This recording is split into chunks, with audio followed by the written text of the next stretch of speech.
ये आप लोगों का फाइनल टॉपिक है इसका, सॉरी सेकंड लास्ट टॉपिक है। इसमें हमने क्लासिफिकेशन करनी है ऑर्गेनिक कंपाउंड्स की, और क्लासिफिकेशन अब जो हम कर रहे हैं वो उसके स्ट्रक्चर की बेसिस पे कर रहे हैं कि जिन ऑर्गेनिक कंपाउंड्स का स्ट्रक्चर एक जैसा होगा उनको एक ग्रुप में डाला जाएगा, या हम यूँ कह लेते हैं कि हम उनके बेसिस ऑफ कार्बन स्केलेटन जो है वो क्लासिफिकेशन की जा रही है। इसके on basis of carbon skeleton दो क्लासिफिकेशन की जाती है या दो ग्रुप्स बनाए जाते हैं। एक है ओपन चेन कंपाउंड्स जिनको ए साइक्लिक कंपाउंड्स भी कहते हैं, और दूसरा है क्लोज्ड चेन या साइक्लिक कंपाउंड्स। ठीक है, अब हम पहले वाली ब्रांच पे चल रहे हैं। वो कौन सी थी? वो थी open chain compounds. Open chain ऐसे ही होंगे जैसे एक अगर आप ओपन डायग्राम बना देते हैं कि जिसकी दोनों साइडें ओपन हो, क्लोज फिगर ना हो। जैसे अगर एक स्ट्रेट लाइन है वो ओपन है दोनों एंड से, लेकिन अगर एक स्क्वायर शेप है या सर्कल शेप है या ट्राइंगल शेप्स हैं वो सारी की सारी क्लोज्ड फिगर्स होती हैं। ठीक है, तो ओपन चेन जो कंपाउंड्स हैं उनका मैं बता रहा था कि उसमें कार्बन के एटम्स किस तरह अटैच हुए होते हैं, ओपन चेन्स बना रहे होते हैं कार्बन एटम्स की। जैसे प्रोपेन में देखें तो ये एक स्ट्रेट चेन बन रही है, इसी तरह ब्यूटेन को देखें वो भी एक सीधी स्ट्रेट चेन बन रही है। आइसोब्यूटेन को देखें तो वो स्ट्रेट चेन तो नहीं बन रही लेकिन चेन बन रही है। इसी तरह अगर आप आइसोपेंटेन को देखें तो वो भी चेन बन रही है, स्ट्रेट चेन नहीं बन रही लेकिन चेन बन रही है।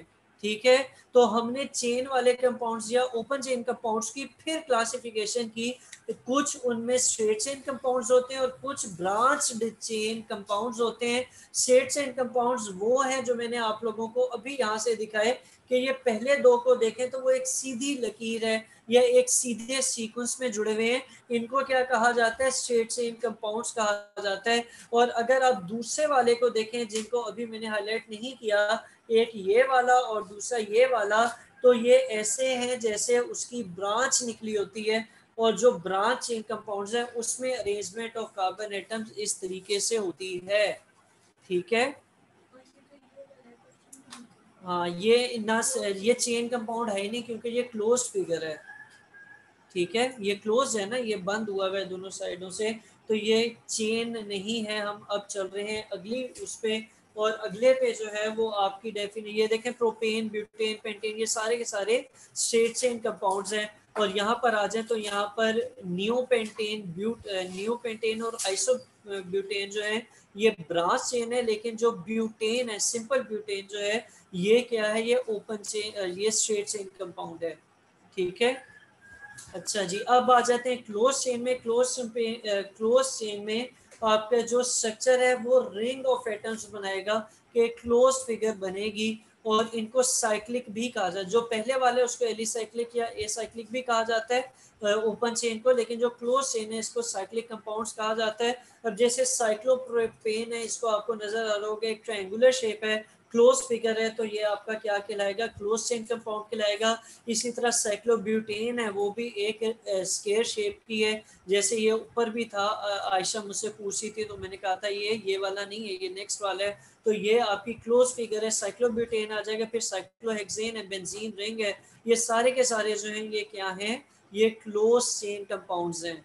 ठीक है, अच्छा अब क्लोज चेन जो कंपाउंड्स हैं उनकी फिर दो टाइप्स हैं। एक उनमें क्या कहलाता है? एक उनमें कहलाता है,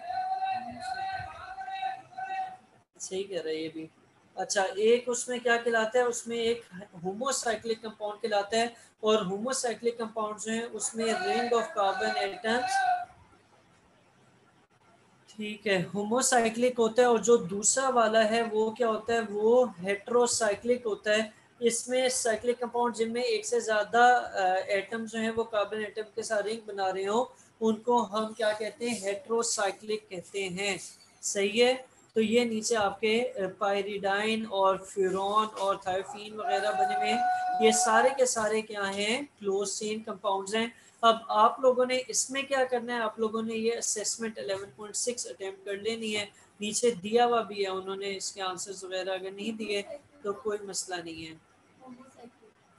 होमोसाइक्लिक की डेफिनेशन ये recycling which contain ring of carbon atoms are called homocyclic और कार्बोसाइक्लिक। ठीक है, लेकिन जो ऐसे हैं जिनमें एक से ज़्यादा एटम जो हैं वो कार्बन एटम के उसके रिंग में मौजूद हों उनको हेट्रोसाइक्लिक कहा जाता है। ठीक है,